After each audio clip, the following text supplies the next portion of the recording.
So what? We don't do the national budget because mas importante ABS. We don't do the Taal relief kasi mas importante ABS. Bakit ang Channel 5 at Channel 7 wala masyadong reklamo? Halos wala nga eh. At na-approve ka agad. So wag nyo isisi sa amin bakit mabilis sila. Tignan nyo bakit yung sa inyo naiipit. Baka naman may kasalanan din kayo. Diba? 2019 election. How many shows did you have on the case of me and Lani? 4, no? You only invited us once. 3 times kalaban namin. So walang bias kayo doon. Media can make or break political careers. And in 2010 and 2016, yan ang allegation sa ABS-CBN. Na nakialam kayo kung sinong gusto nyo maging presidente. Sa akin personal opinion ko, kung kinumpare mo yung hearing natin sa Senate, nagpila kung gaano kagaling ng ABS-CBN eh. Remember, your franchise was pending between the 16th Congress since 2014. For 2 years, once lang sila nag-hearing. Panahon ni President Aquino yon. Okay? Liberal ang majority nun. Wala naman kayong sinabing dinidribble ng mga liberal yung franchise ng ABS. In the 17th Congress, 3 years, hindi rin na-take up. Wala naman nagsabing dinidribble.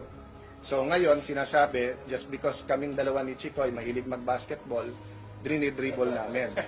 You know? I respect people who think that way, but it's absolutely not true. I watched one time sa inyong broadcast. Bakit ang 5 at 7 ay mabilis na pasa? Ibabalik ko ngayon sa management ng Channel 2. Kaya sinabi ko mag-soul searching kayo. Bakit ang Channel 5 at Channel 7 wala masyadong reklamo? Halos wala nga eh. At na-approve ka agad. So wag nyo isisi sa amin bakit mabilis sila. Tignan nyo bakit yung sa inyo naiipit. Baka naman may kasalanan din kayo. Diba? And that's why tayo mag-hearing. Para malaman natin kung meron o wala. So if it's just the natural friction between politicians and the news, then we should grant the franchise. But if there are violations of law that threatens our democracy, then the committee or the Congress has to do something about it. Yes, go ahead.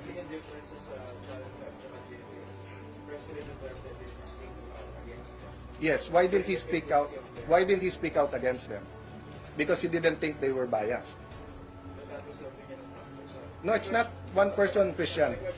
Let me ask you this, Christian. 2019 election. How many shows did you have on the case of me and Lani? 4, no?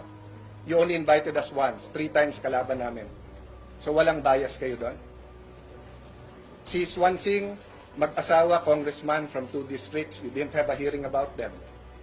Yung Albano, mag-asawa, you didn't have a hearing against them. So are you saying to me now there was no bias there? Bias in that particular respect. 4 shows, ha? 4 shows. So you don't think that I should ask that to you during the hearings? Para makasagot ka rin at makavent din ako nung angle ko. GMA7 did not have 4 shows. I don't mind criticism. I get criticized every day. Diba? But I mind bias. Because media can make or break political careers. But media should be neutral. You should not be for or against any speakership candidate for any candidate sa distrito. You should not have presidential candidates. And in 2010 and 2016, yan ang allegation sa ABS-CBN na nakialam kayo kung sinong gusto nyo maging presidente.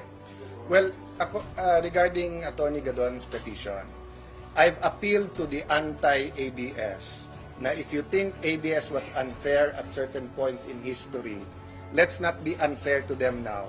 Let's have a hearing and let's throw the accusations directly to them and let them answer.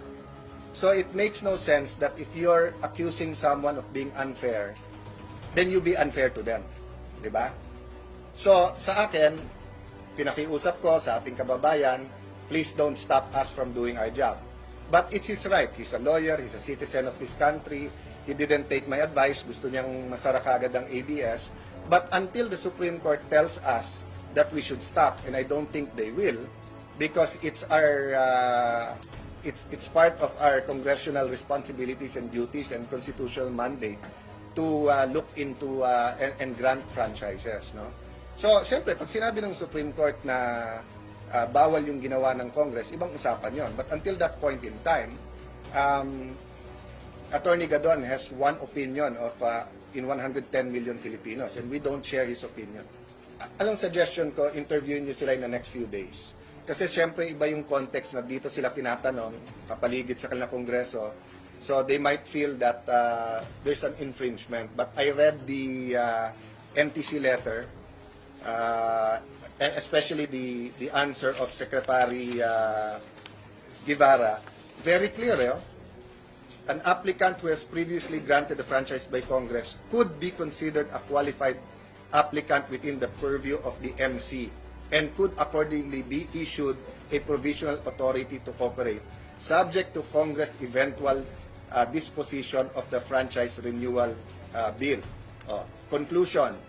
Based on the foregoing discussion, there is sufficient equitable basis to allow broadcast entities to continue operating while the bills for the renewal for the respective franchise remain pending with Congress.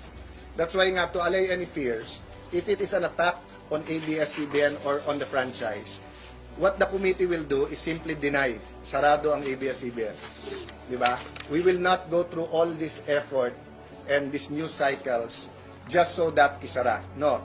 We are sincere in wanting credible, fair hearings, objective hearings on this. So personally, I don't see any reason for ABS to stop broadcasting when we go on break or when the franchise expires, no? Until may final disposition nila, meaning granted o hindi granted yung bagong franchise.